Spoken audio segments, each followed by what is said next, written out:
Spring break is next week, and since Florida has obviously decided maybe winter is over, that means there's a good chance kids could be in pools or at the beach. So it is always a great idea to talk water safety and drowning prevention. Morning anchor and health reporter Kirsten O'Connor is on assignment. So Bridget Ellison, she is going to be standing by now to ask a doctor on what you need to know, especially as we gear in to those warmer months here in Florida where it seems like water is just about everywhere. Yeah, and spring break does start for a lot of Central Florida schools on Friday, so a lot of people are already making those plans, and it really is this time of year when we start to talk about. Ask a Doctor is sponsored by Conviva Primary Care for Seniors. All right, well, Kirsten is out today, and I am here to ask a doctor about drowning. Now, when it comes to drowning, several hundred children unfortunately drown each year. In other parts of the country, it usually happens during the summer, but with the warmer weather and pools open year-round, typically around Florida, we run that risk all the time, especially when it comes to break times and vacation times as well. Dr. Don Plumley, the medical director of pediatric trauma at Arnold Palmer Hospital for Children, joins us. Thank you for taking time out of your busy schedule to come by and talk about this. Thanks for having us this morning. When we think about drowning, it's typically something that can really happen anywhere, and we call it a silent killer. Why is that? It can happen so quickly when someone it just takes a momentary lapse and looking away or something. It was a crazy weekend. We had Sheriff Mina actually tweeted on Sunday, Orange County Sheriff's responded to 4 drownings on Sunday. And so it just is that time of year. The weather's warm, the tourists are in town, people are getting back in the water, the pool, the water parks and whatnot. So it's a time we really need to be aware of our surroundings and really look out for our most vulnerable children in this situation. And when it comes to prevention, what are some of the warnings or some of the guidelines that you like to give parents and caregivers when it comes to, maybe younger swimmers or newer swimmers? So unfortunately, the most common child to drown would like that 1 to 4 age group, the toddlers. Other kids can drown, but that's the most common. And so what we like to teach is the ABCs, and it's easy to remember. And A is for adult supervision. Nothing replaces that. Is that someone has to be aware of kids in the water.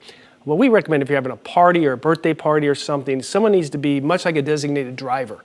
Have a designated pool watcher that you're going to put your phone down, you're not drinking, you are responsible, and maybe break it up so not one person's there for 4 hours. Yeah. Take turns. So adult supervision, B is barriers. So pool fences, self-latching doors, alarms on your doors to outside.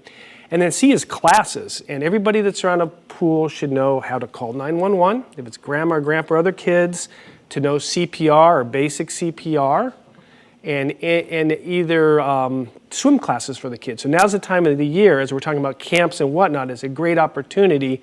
Teach your children to swim. We live in Florida, we're surrounded by water, and it's drowning's preventable. If you know how to swim, you should be okay. So we really recommend it.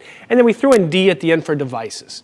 Your pool should have a shepherd's hook, a life preserver, things like that. Kids in boats, life preservers. So things to be preventative in that way. Let's talk about, a lot of times people go on vacation. Maybe you have, an Airbnb or a Vrbo, and maybe it has a pool, and, maybe some people in your party can't swim, and accidents can happen too. But people sometimes can let their guards down in these situations. Yeah, that's a great point. We see a big cluster of drownings coming kind of from the tourist area, whether it be hotels, rentals, and whatnot. And people are out of their element. You don't have a pool at home and you come on vacation and have a pool. So be extra wary of that in those areas. Are there, we talked about the fences, are there any sort of things on the market for when you're on, traveling versus, like when you get a fence installed that's kind of permanent? But I think it's something you look for if you're going to rent a home. So hotel pools usually have a lifeguard or a self-latching gate. If you rent a home, that's something you look for when you either speak to the owner or the rental agency and make sure if you have little children that that's part of the home. Good point there.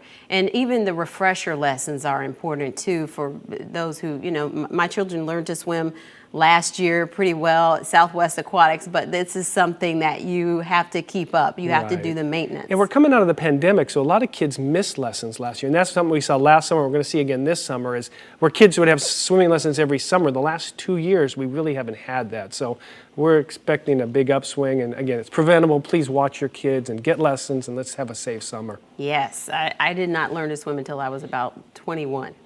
You can learn anytime. Yes, you can learn anytime, so it's not just for the kids. Thank you, doctor, for coming in Appreciate today. it. Thanks so much.